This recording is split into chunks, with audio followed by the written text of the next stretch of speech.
You talked about the need, for the global community, to rise up against this, speak against these atrocities and so on. Even among the Islamic countries, for instance, there has been this lackluster, attitude towards coming out to condemn this or to speak with one voice. That is to say, within the Muslim Ummah, there is also not a united front, against some of these atrocities. Why are we here, and what needs to be done, to be able to galvanize that global solidarity against these atrocities? First, I'll answer that this time I would like to really appreciate the neighbors at the Muslims. I'll come to it later on. The non-Muslims also are voicing their opinion, and they are saying what's happening in Israel, what the Israeli force is doing against the Palestinians is nothing but genocide. You have mass protests not only in the Muslim countries, in non-Muslim countries, in USA, in UK, the countries which are supporting Israel, but the people are against the government. What they're doing is wrong. That's one thing good. As far as the Muslims are concerned, I gave a talk on 13-point action plan for the Muslim Ummah as far as Palestine is concerned. 13 points. What are high points? I gave the first 7 points can be done by each and every Muslim. The next 6 points can be done by certain people. Number 1, I'll just say in brief. The talk is very long one. I'll say in a few minutes. That's right. Number 1 is that every Muslim at least should do dua. The least they can do is do dua. That let Allah subhanahu wa ta'ala give sabr to the Palestinians. Let them istiqamah. Let the martyrs, inshallah, go to Jannah. They go to Jannah. So, first pray for them. Minimum you can do is pray for them. Because we Muslims are like one body. If one of them is hurt, if one part is hurt, the full body is in pain. And we have to be like a brick wall together. Unfortunately, Muslims are. Number 1, we have to do dua. Number 2, we have to talk about the atrocities the Israelis are doing on the Palestinians.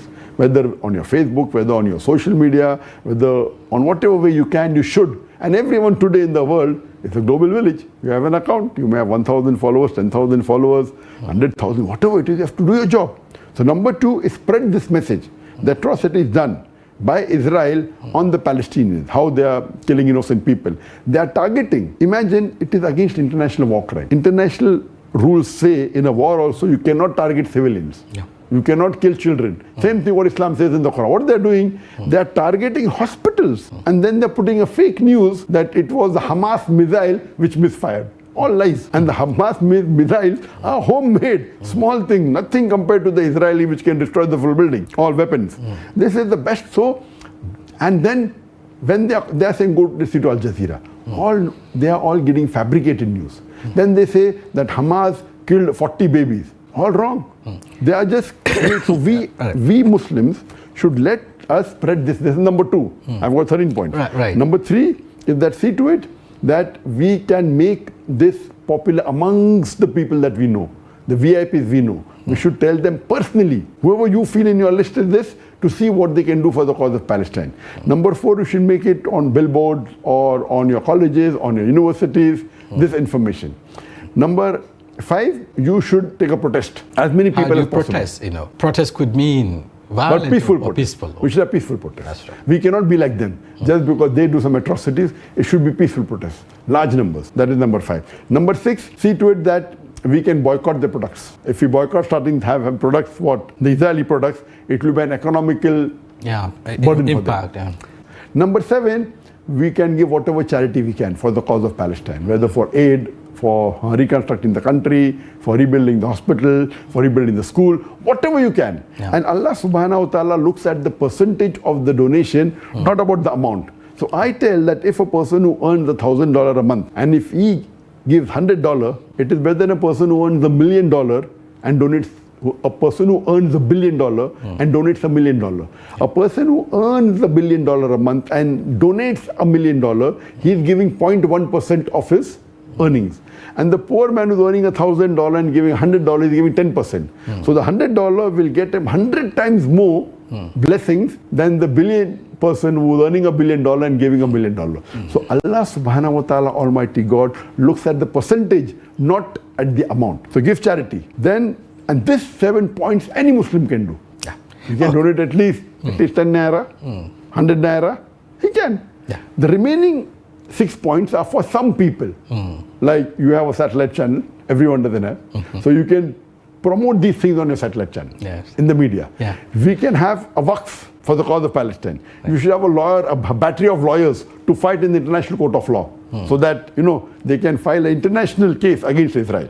This is point number 8, 9, 10. Then on a political level, the country should give to the embassy, if they have in Israel embassy, they should give official letter from their country to the ambassador of Israel in the country protesting against it.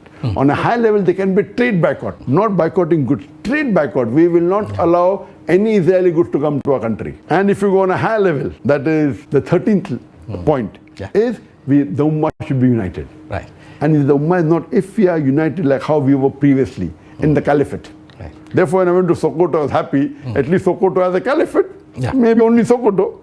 But we are talking about the Caliphate of the full Ummah. Right. So if we have a Caliphate, like a Khalifa like before, then we'll be united. And they will not be able to play around with us. Right.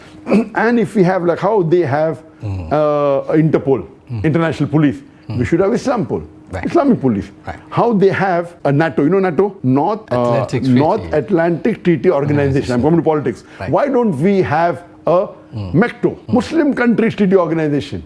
Okay. The NATO says, now there are 30 members or 31 members. If you attack any one of the countries, as though you're attacking all 31 countries together. So why don't we Muslims get together and the 57 Muslim countries get together and say, if you attack any one of the Muslim countries, as though you're attacking all the countries together, whether it be all the Muslim majority countries.